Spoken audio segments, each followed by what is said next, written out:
Ya, gracias, ya estamos grabando la clase. Entonces, eh, perdón por la interrupción, aquí estamos entonces en nuestra pregunta número 2. Nos decía, con respecto a la mitosis es correcto afirmar que al comenzar el proceso se duplica el material genético. Es el mecanismo mediante el cual se logra variabilidad genética. Al inicio de esta, cada cromosoma está compuesto por dos cromátidas hermanas. Recuerden que las cromátidas son las primeras que se forman para generar lo que es un cromosoma. Las dos células resultantes tienen la mitad de cromosomas que la célula original y los cromosomas se desplazan adheridos a filamentos de actina. Si estamos hablando de mitosis, que es un proceso de división celular, es el proceso por donde las células van a empezar a generar las diferentes vías de desarrollo. ¿Cuál de estas creen ustedes que sea la respuesta? Por aquí me dicen que es la A, otros me dicen que es la C, ¿ok? Eh, Se duplica el material genético, sería la A, y si decimos que es la C, nos dice que al inicio de esta, cada cromosoma está compuesto por dos cromátidas hermanas. Eh, si se fijan, tenemos dos opciones que realmente son bastante interesantes referidas a lo que es la, la mitosis o lo que es la división celular. Pero en el caso de la mitosis tenemos que recordar que ella inicia siempre su proceso de profase o su primera fase con lo que es la división o la formación de las cromátidas hermanas, que son las que nos van a generar la formación de los cromosomas. ¿Ok? Sí, Diana. La C. Al inicio de esta empezamos con una profase y recuerden que profase es donde empieza la división celular y esta inicia por la composición de las cromátidas hermanas que luego me van a generar esos cromosomas y al tener ya los cromosomas recuerden que se van al plano ecuatorial, luego se alinean, luego se separan esas cromátidas, ¿ok? Pero empezamos siempre con las cromátidas hermanas. Entonces, opción C. Vamos con la tercera pregunta. Fíjense que yo les colocaba que observaran esta imagen. Esto lo vimos nosotros en clase, lo que eran niveles de organización y pues también podemos recordar lo que son las tramas tróficas. En este nivel de organización o trama trófica vemos que están las plantas con semilla, el pastizal. Estas me llevan a formar lo que son los diferentes clases que pueden alimentarse de estas plantas, como insectos, liebres o roedores, y llegamos a un fin común que serían los zorros. Si yo observo esta imagen y nos dice, ¿qué organismos ocupan más de un nivel trófico? Recuerden que siempre vamos a empezar por los organismos que, los organismos productores. ¿Quiénes son los organismos productores? ¿Quiénes inician el renglón? Los organismos productores. ¿Y quiénes son ellos? Las plantas. Las plantas son los organismos productores, son aquellos que van a iniciar el eslabón o los procesos o las cadenas. Muy bien. Luego de las plantas vamos a ver quiénes se pueden alimentar de ellas. ¿Ok? ¿Quiénes se alimentan de las plantas? Podrían ser, exacto, abejas, insectos, herbívoros. Bien.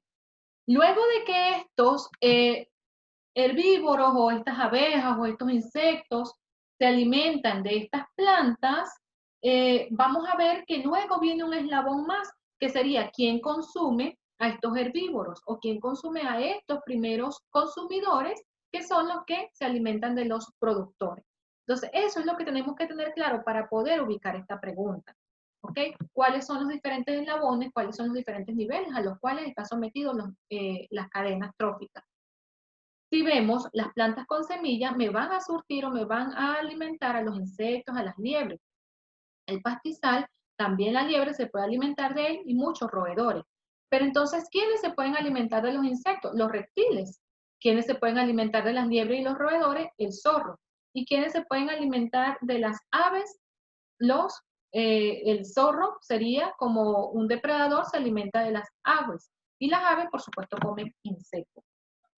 Si vemos cuáles ocupan más de un nivel trófico. Si ven aquí, las plantas se alimentan de la tierra, y sirven para los insectos comérselas.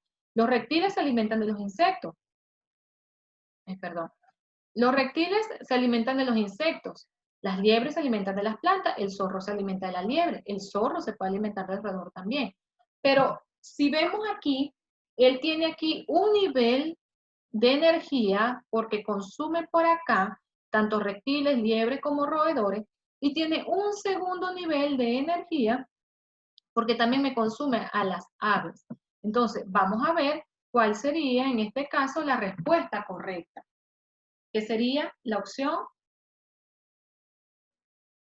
E, que serían los zorros. ¿Por qué? Aquí lo vemos. El zorro, al ser el depredador, ¿ok? Tiene por una cadena o por un nivel de energía, tiene para consumir a estos animales que están acá. Y como segunda cadena de energía puede consumir también a las aves, que no entran dentro de la primera clasificación, pero que sí están en una segunda clasificación. Entonces, tiene mayor nivel de energía lo que son los zorros.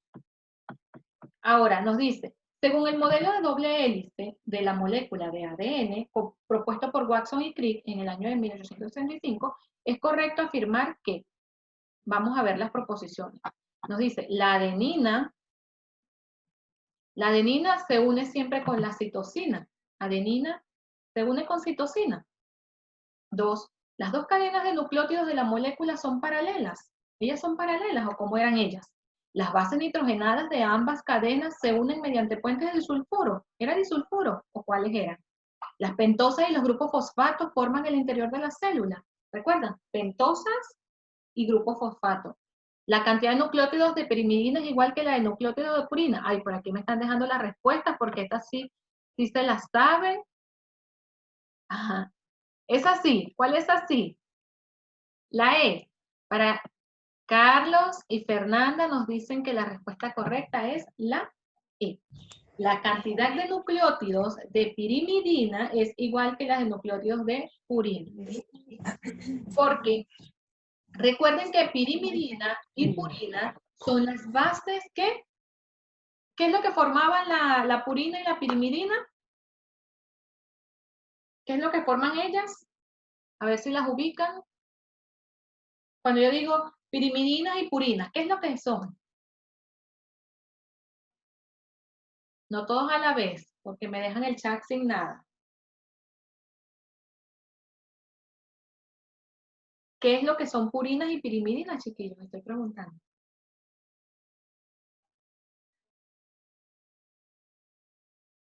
¿No saben?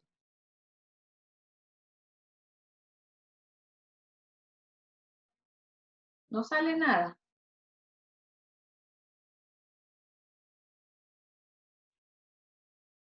No, ¿qué es eso? ¿Cómo no se van a acordar si vimos esa clase? Purinas y pirimidinas son las bases nitrogenadas. Recuerden que aquellas, unas pueden ser purinas y pirimidinas y por la composición, por el anillo, por cómo ellas están formadas. Son bases nitrogenadas. Y recuerden que todo base nitrogenada o que todo compuesto está unido siempre por nucleótidos. La adenina va siempre con timina. ¿Ok? Adenina, timina, citosina, guanina. Recuerden que adenina y timina están unidas por enlaces dobles y citosina y guanina están unidas por enlaces triples. Adenina y timina se pueden separar. Citosina y guanina no se pueden separar, no se pueden romper. Recuerden que cuando formamos ARN, que son el ácido ribonucleico, para formar la molécula de ARN, tenemos que la adenina va con el urácido, porque se rompió lo que es la timina y se formó el urácido. Muy bien. Vamos entonces con la pregunta 5. Nos dice, respecto a los ribosomas, es correcto afirmar que, recuerden que los ribosomas son los que hacen la síntesis de proteína, es un organelo celular, ¿ok? Los organelos que contienen todo el material genético de la célula, complejos macromoleculares donde se realiza la síntesis de proteína. vesículas que contienen una alta concentración de enzimas proteolíticas, organelos rodeados por una doble membrana cuya función es la modificación de proteínas, y complejos macromoleculares donde ocurre la síntesis aeróbica de ATP. Recuerden, ¿qué son los ribosomas? Y podemos afirmar esta pregunta. Entonces, ¿cuál sería la respuesta correcta en esta? Me dicen la C, me dicen la B, ajá, las P, me vuelve a decir Carlos. Le ponga cuidado que es la C, dice Carlos. La D, me dice Joaquín.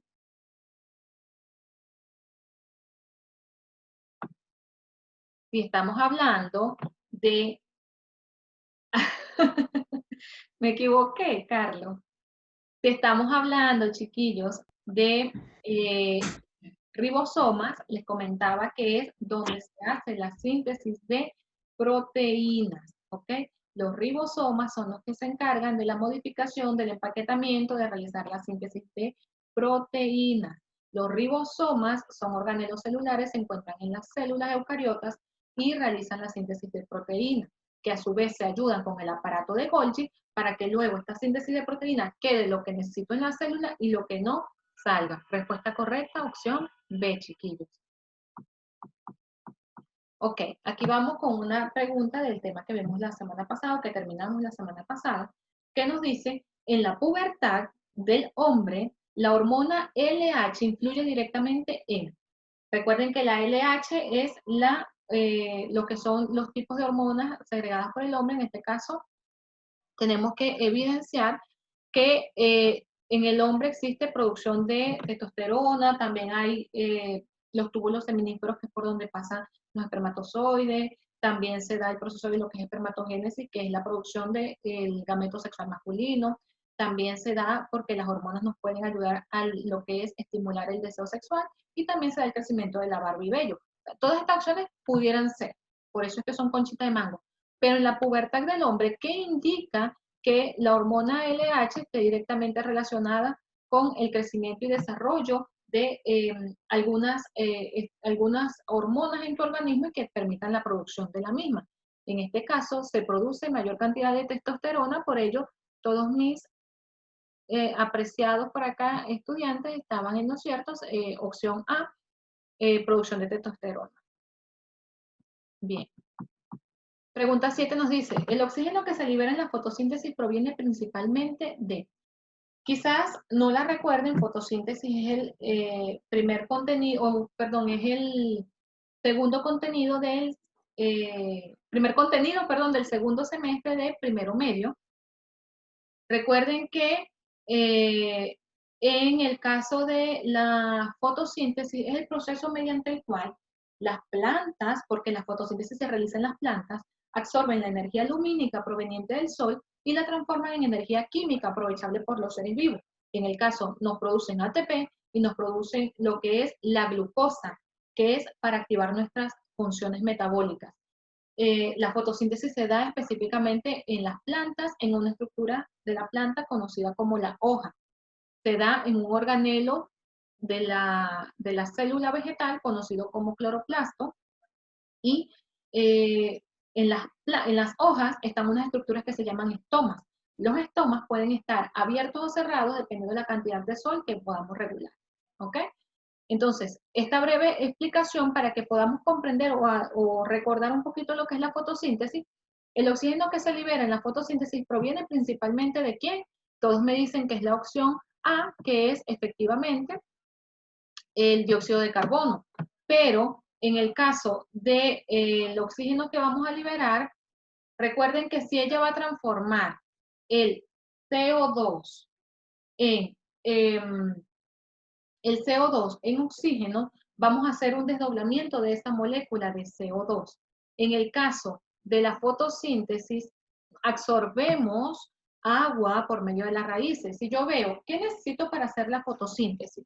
Si yo pregunto, ¿qué necesito para que se dé la fotosíntesis? En primer lugar, necesito dióxido de carbono, que es el que nosotros emanamos, y necesitamos agua. La molécula del agua es fundamental para que se dé la fotosíntesis.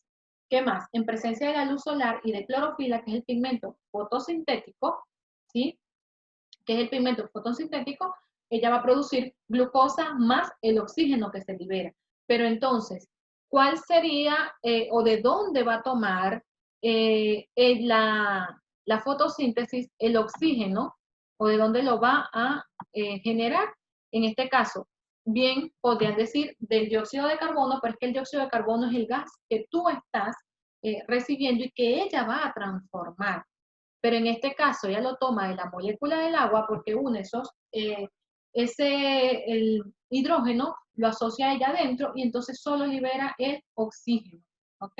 Es más fácil tomar ese oxígeno del agua que tomarlo del dióxido de carbono porque es donde va a ser el desdoblamiento. ¿eh? Entonces es una pregunta que quizás me les pueda confundir. La fotosíntesis sin el dióxido de carbono y sin el agua no se podría realizar, pero efectivamente es del agua, que es el nutriente principal, donde ella hace la conversión o donde ella libera el oxígeno. ¿Okay? Entonces, allí estaría bien lo que dijo Fernanda, la respuesta que obtuvo. Acá tenemos la pregunta que ya habíamos respondido, que perdonen que se me pasó. Vamos con la pregunta número 9 que nos dice, perdón, que se me... ¿Cuál de los siguientes ejemplos representa un flujo génico? Recuerden, chiquillos, que el año pasado, en tercero medio, veíamos lo que era flujo genético. Y yo les comentaba el caso de la llegada de los españoles a tierras indígenas o a nuestras tierras, y estos pues tenían una constante unión de su ADN con el nuestro y se dio lo que fue un pueblo mestizo. El flujo genético son las diferentes redirecciones o direcciones que se hayan podido establecer en las poblaciones. Entonces, ¿cuál representa un flujo genético? Nos dice el cruzamiento de dos individuos que se diferencian en un par de alelos, el cruzamiento de dos poblaciones de jirafas de la misma especie, una de pelaje manchado y otra, vamos a ver las respuestas acá, porque no me sale completa, y otra de pelaje manchado y otra de pelaje castaño originario de otra área. Bueno, ya me salió la respuesta. El cruzamiento entre aves del paraíso después de la elección de parejas realizadas, el cruzamiento entre dos especies de trigo o el cruzamiento entre la raza pastor alemán y la raza labrador. ¿Por qué será la opción B? Me lo dijeron dos de mis compañeros por acá. Porque estamos hablando, fíjense lo importante que es que hablemos, exacto, que hablemos de una misma raza y que hablemos de una población como tal, ¿ok?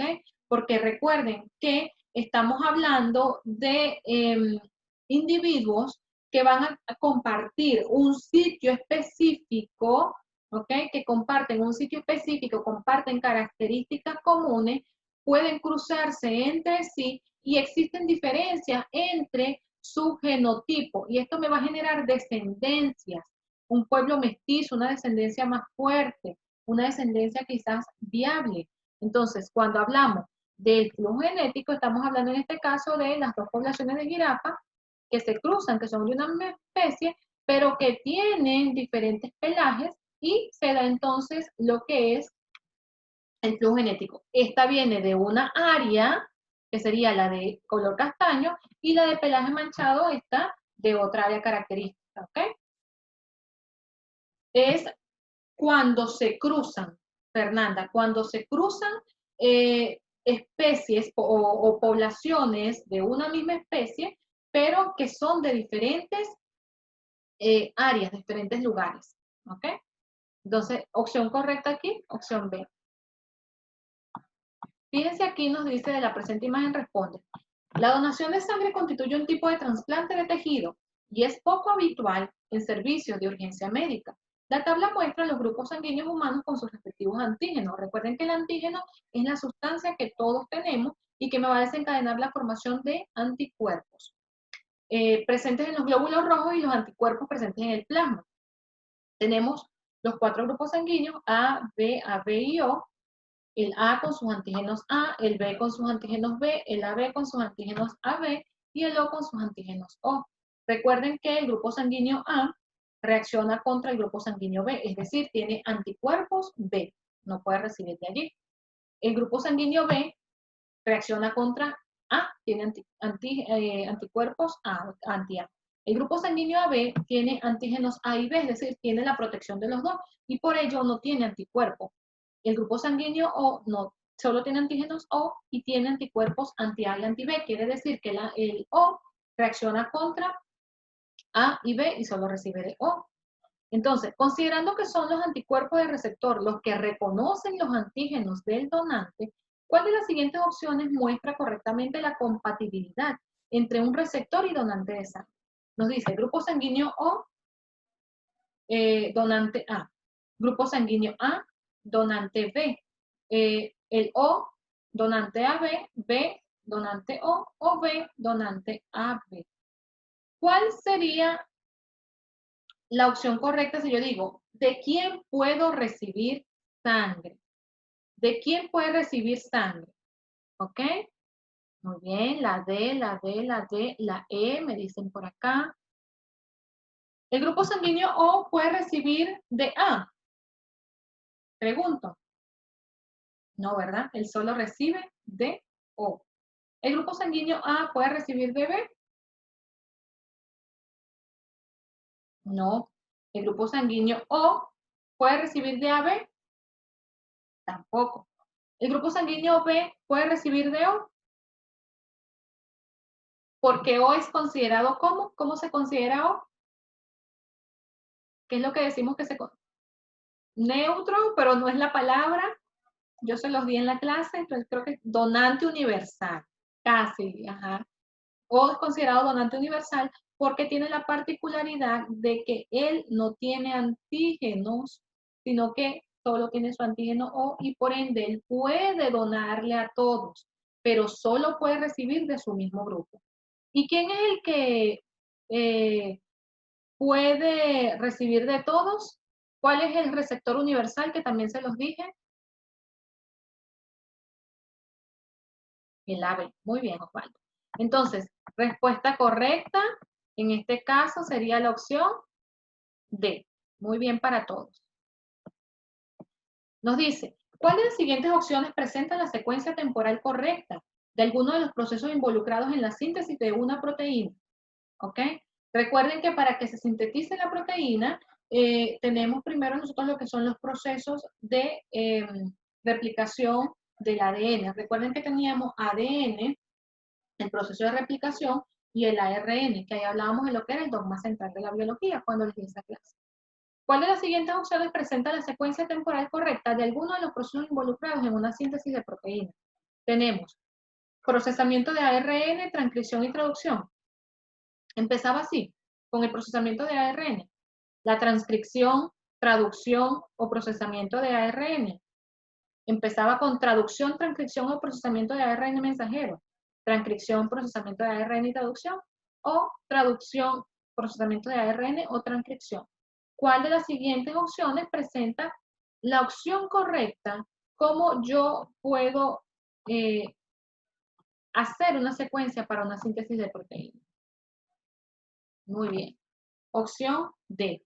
Se transcribe la información, se procesa el ARN mensajero y luego se traduce esa información que ha llegado. Muy bien para todos, chiquillos, opción D. Fíjense en esta imagen que tenemos acá, vemos el esquema representa una mutación genética desde un tiempo 1, en un tiempo T1 a un tiempo T2, es decir, de un tiempo 1 a un tiempo 2 hay una mutación. El tiempo 1 está en el primer ADN, ¿ok? O en la primera cadena y el tiempo 2 está en lo que es la segunda cadena, ¿ok? Fíjense que la secuencia de ADN es adenina, citosina, adenina, adenina, timina, guanina, guanina, timina, adenina, citosina, guanina, adenina, citosina, adenina, adenina. Y en el tiempo 2, fíjense que está adenina, citosina, adenina, guanina, adenina, timina, ¿ok? Tenemos guanina, guanina, timina, adenina, citosina, guanina, adenina, citosina, adenina y tenemos una A más. Respecto al tipo de mutación representada, esta puede ser clasificada como una, ¿qué pasó ahí? Ahí pasó una translocación o una inserción, o hubo una transición, o hubo una inversión o una transversión. Osvaldo nos dice que es la B. Fíjense que aquí no me la sé, dice transición. ¿Qué pasó ahí? ¿Qué ocurrió ahí? ¿Por qué hubo esa mutación? ¿Esto está igual a lo que está aquí abajo? ¿Están iguales?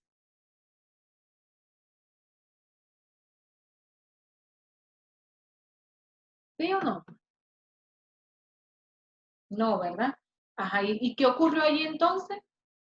¿Y qué pasó? ¿Qué creen ustedes que pasó? ¿Hubo una translocación? ¿Hubo una mutación de tipo de translocación o hubo una inserción de una base o hubo una transición o una inversión o una transversión? Se movió de un lado a otro, se invirtió, se insertó una más. ¿Qué pasó ahí? Hay una guanina de más. Ajá, ok. La E, transversión, me dice Daniel. Osvaldo nos dice que tenemos una guanina de más y en este caso la opción correcta es la B.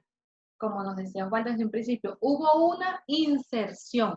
Si ustedes ven el primer codón o la primera hebra de esa cadena, hubo una base que estaban todas las bases completas y en la segunda, perdón, hubo una base de más que se ha agregado, se insertó, hubo una inserción de una base nitrogenada. Como nos decía nuestro compañero, si se fijan acá, tenemos adenina, citosina, adenina. Fíjense, ¿qué venía? Adenina, timina, guanina venía, ¿verdad?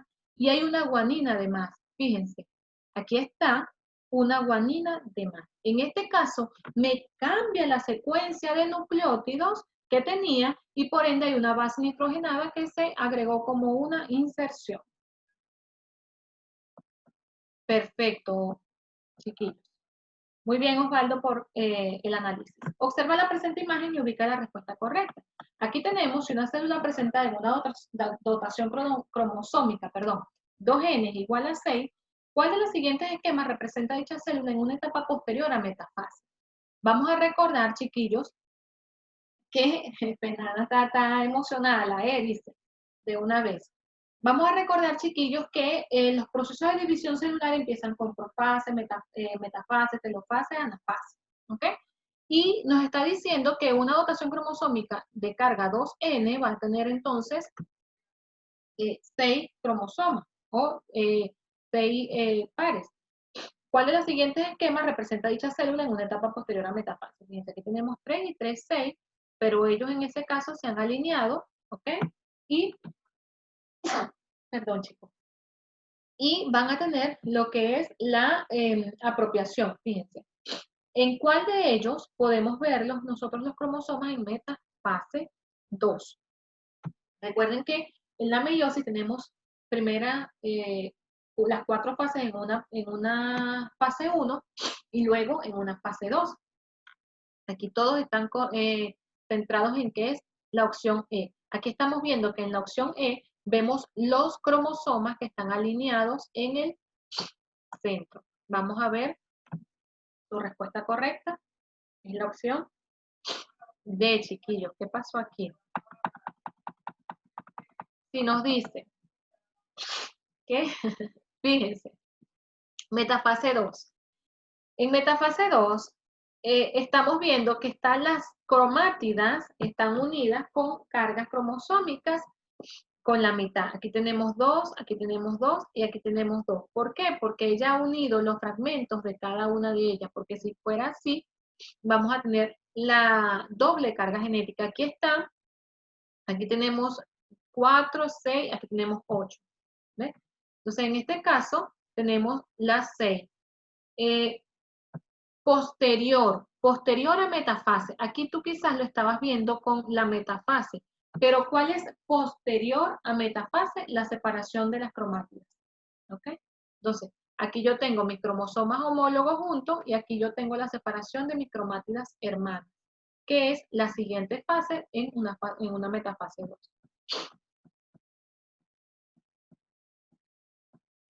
Por razones experimentales, se desea remover la pared celular de las plantas para obtener células sin pared, ¿ok? Que serían los conocidos como protoplastos. ¿Cuál de los siguientes procedimientos permitiría obtener mayor cantidad o protoplastos. Colocar trozos de tejido vegetal en agua destilada para provocar un shock osmótico. Aplicar altas temperaturas para disolver la pared. Unas proteasas para disolver las proteínas presentes en la pared celular. Usar enzimas que hidrolicen los polisacáridos de la pared celular o inhibir la síntesis de celulosa. Si yo estoy en un estudio experimental, necesito remover la pared celular de una planta y obtener plantas sin pared celular, ¿ok? ¿Qué es lo que yo debería hacer? Si Jeremías, he estado estos días así porque salí lunes y martes y me pasa eso. Entonces, chiquillos, no, quizás alergia, chiquillos. Entonces, ¿cuál sería nuestra opción correcta para que podamos eliminar lo que es la pared, remover esa pared? Me dicen que es la de todos. Usar enzimas que hidrolicen, perfecto. Los polisacáridos de la pared celular. Muy bien, chiquillos. Ahí mismo te está diciendo la respuesta que vas a hidrolizar. Hidrolizar es atenuar, quitar.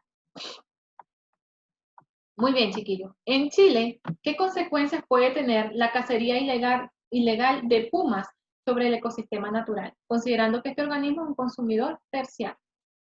Recuerden, chiquillos, que desde el primer nivel, desde las plantas, los productores primarios, secundarios, terciarios, todos son importantes. Las cosas aquí no están creadas porque, ay, me provocó, sino que realmente están creadas porque cumplen un nivel en el ecosistema. Si en Chile, da la cacería ilegal, empiezan a matar a todos lo que son los pumas, ¿qué pasaría en el ecosistema natural? ¿Cómo se ve afectado el ecosistema natural si él es un consumidor terciario? ¿Ok? Recuerden que cada uno cumple una misión. Vamos, chiquillos. Aumento de organismos patógenos que afecten a los herbívoros. ¿Creen que eso puede aumentar?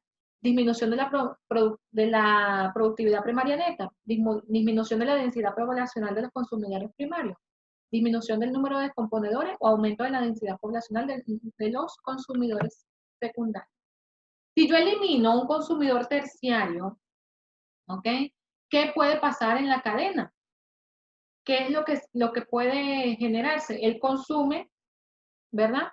Consumidores, él consume, por supuesto, a los secundarios. Y en este caso, si se elimina él, por supuesto, aumenta la densidad de la población de los consumidores secundarios. En la A serían los carroñeros, ¿no? Sí, los que afectan a los herbívoros o que consumen los herbívoros. Isaías, es la opción D. Vamos. Aquí.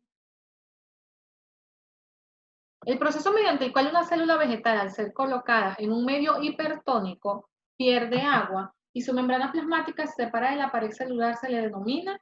Recuerden, chiquillos, que cuando hablábamos de los transportes, veíamos que existen los medios hipertónico e hipotónico e isotónico. Recuerden que iso teníamos una concentración estable en el gradiente de concentración. En hipertónico teníamos más agua fuera y entonces cuando llegaba hinchaba la célula, y en hipotónico teníamos menos y entonces salía todo el agua de la célula y esta se arrugaba.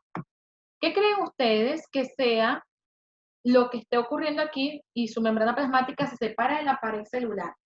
Cuando yo tengo, aquí me han dado las respuestas todos, me dicen A, B. Ok.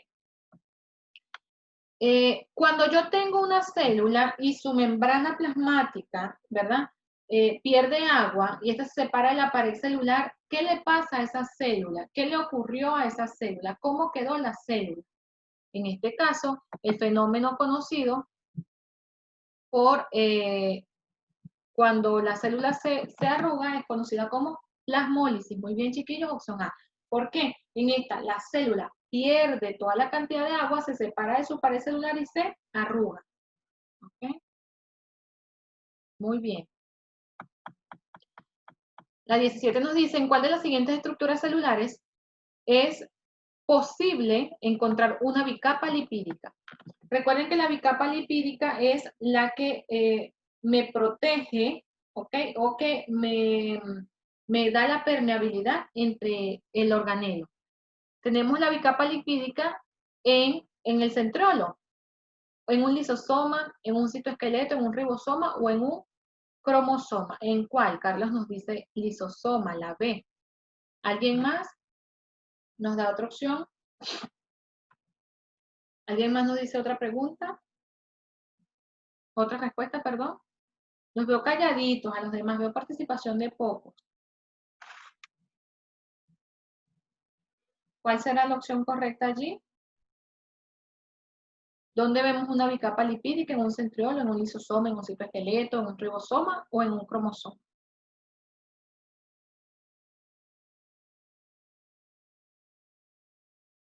Nos quedamos con la respuesta de Carlos nada más, que fue el que la entendió entonces, en los lisosomas. Opción B. Ok.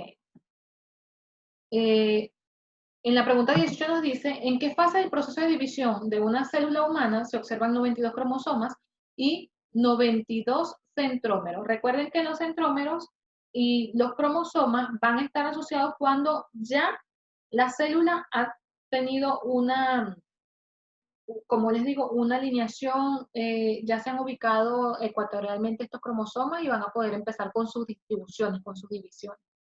¿Ok?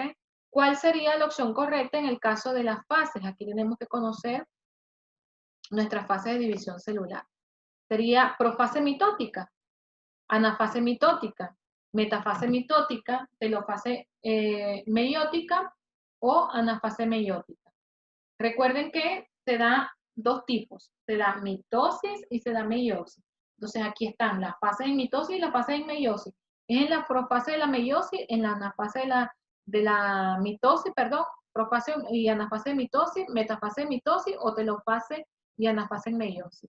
Carlos nos dice anafase mitótica, Jeremías nos dice opción B. ¿Alguien más? ¿Alguien más nos da la respuesta? Recuerden que no debería ser nunca en la profase, porque en la profase apenas están empezando a formar.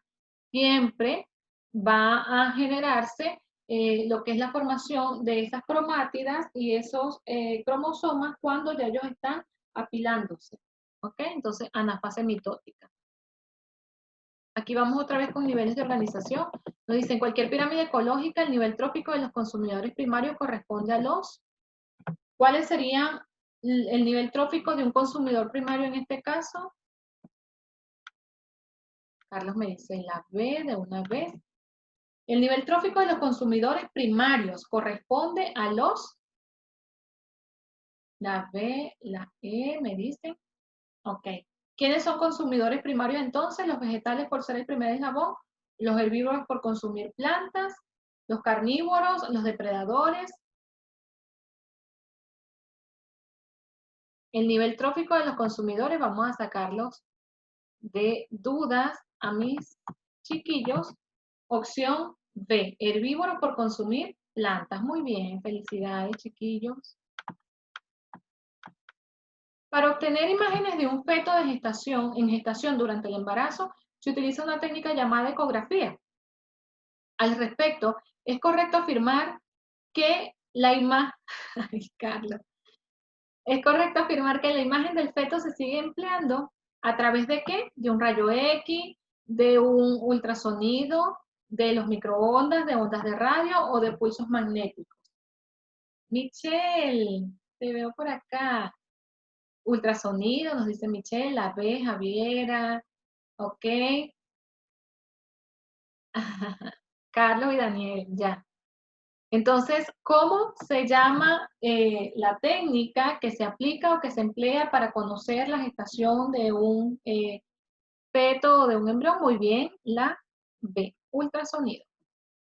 Nos dice, la 21, ¿cuál es el método anticonceptivo más eficaz y definitivo para una pareja que después de haber tenido su tercer hijo deciden no tener más? Opción dice Fernanda, Jeremías, Lucas, apareció también por acá, Osvaldo, muy bien. Ligadura de oviducto. O sea, ya pasó todo, ya tengo los hijos que quería tener. El más recomendado, que es definitivo, sería la opción E. Muy bien, chiquillos, y aquí empezaban las preguntas de física. Perfecto. La profesora de física va a hacerles esta revisión la próxima clase porque ayer me dijo que ya había preparado una clase. Y la profesora de química me dijo que ya se las dio, entonces quiere decir que este primer ensayo PSU ya está en su totalidad revisado. ¿Alguna duda, chiquillos? ¿Alguna pregunta? Si tienen una pregunta, profe, mire, esta pregunta yo no la entendí, yo quiero que retomemos de repente este tema porque no comprendí. Les agradezco que tomen nota, me dicen y yo puedo procesar, yo puedo trabajar nuevamente esa clase, ¿ok? Si de repente, profe, miren, la de mitosis y meiosis, no, o sea, yo sé que ese día estaban muchos y estuvieron muy activos y eso, pero no, profe, no la comprendo, quiero que retome el contenido, lo podemos hacer, ¿ok? Entonces, yo voy a tomar nota de ellas y en ese caso, pues, volvemos a ver el contenido o la clase como tal que sea necesaria para eso, ¿ok? La 13, muy bien, vamos a revisar de qué trata la 13 y yo les daré la respuesta, ¿ok? O trabajamos esa temática, ¿les parece? Los demás, ¿cómo están? Los demás chiquillos. Pero me pregunta por los promedios de cuarto medio si están cerrados. Yo no sé si el profesor jefe les dio el acceso o el link para que puedan ver el drive o si no que les comparta el drive. Aquellos que ya tienen sus guías entregadas, pues eh, ya tienen su promedio cerrado y está en el drive, así como también está ya pasado en el libro de clase. ¿Okay? Quieren que les compartan por acá los promedios, pero es que no están todos, Fer. No, no están todos por aquí. Creo que hoy vinieron menos. Vamos a dejar de compartir esta pantalla. Vámonos acá. Quieren ver el promedio. Tenemos 23. Vamos a ubicarlos. Esperan un poquito.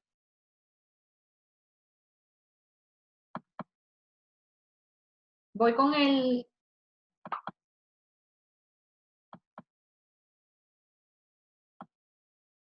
Me voy con el cuarto medio A primero.